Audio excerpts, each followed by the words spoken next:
যে সমস্ত নেতৃবৃন্দ এখানে আছেন ভালো করে শুনুন, যারা ইসলামী আন্দোলনকে যারা বিশ্বাস করেন না, পছন্দ করেন না, আর যে সব অনুসারীরা আছেন ইসলামী আন্দোলন পছন্দ হয় না, তারাও ভালো করে শোনেন, আল্লাহর কালামের কথা কাজে লাগবে। অনুসারীরা আল্লাহর দরবারে ফরিয়াদ করবে, রব্বুল আলামিন এরাই আমাদেরকে গোমরাহ করেছে, তোমার রাস্তা থেকে আমাদেরকে সরাই দিয়েছে। হে আমাদের রব, রব্বানা আতিহিম দিফাইন মিনাল আযাবি ওয়ালআনহুম লানান কাবীরা। আয় আল্লাহ, আমাদের যে শাস্তি হবে তার থেকে ডাবল আযাব এই নেতাগুলির দাও, আর তোমার কঠিন লানত এদের উপরে করো। এরা আমাদেরকে গোমরাহ করেছে, তোমার রাস্তায় চলতে দেয় নাই।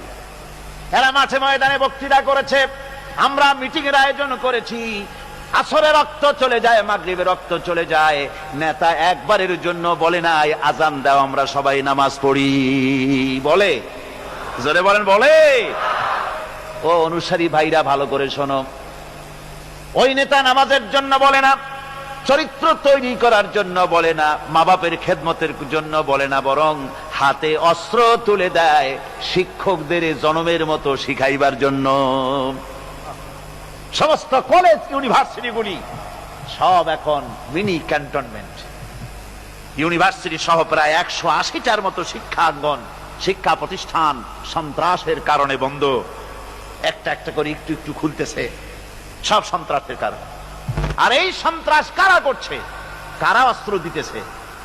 ছেলেরা, তোমরা বুঝতে পারো নাই, তোমাদের হাতে কলম শোভা পায়, তোমাদের হাতে বই শোভা পায়, তোমাদের হাতের কলম তুলে নিয়ে হাতে যারা স্ট্যান্ড গান তুলে দেয়, তারা তোমাদের বন্ধু নয়, নেতা নয়, বরং তারা তোমাদের জীবনের দুশ্মন।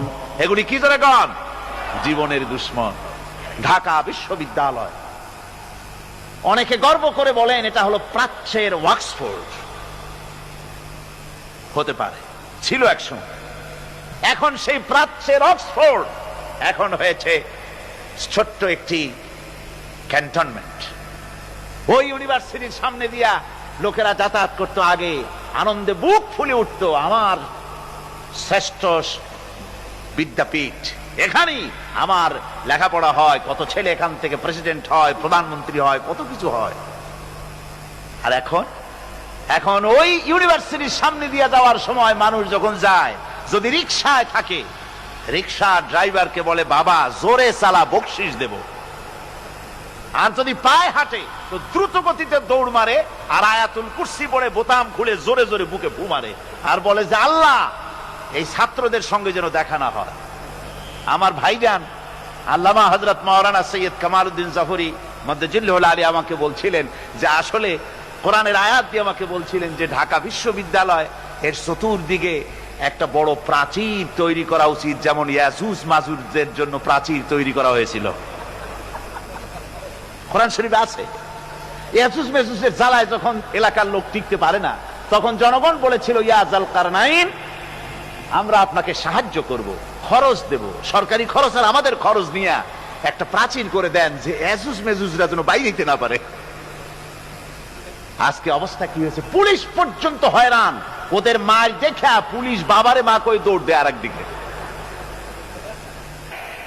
সুতরাং আজকে কিয়ামতের দিন এই উপায় থাকবে না। আল্লাহ পাক এখানে অনেক সেলুট পাওয়া যাবে, এখানে দেখেন না, বাঁচলেও সেলুট, আবার যখন মরার পরে রাষ্ট্রপ্রধান মরছে অথবা তার পাশাপাশি কেউ মরছে, কামানবাহী শকটে করে নিয়ে যায় আর্মিরা লেফট রাইট করতে করতে, কামানবাহী শকট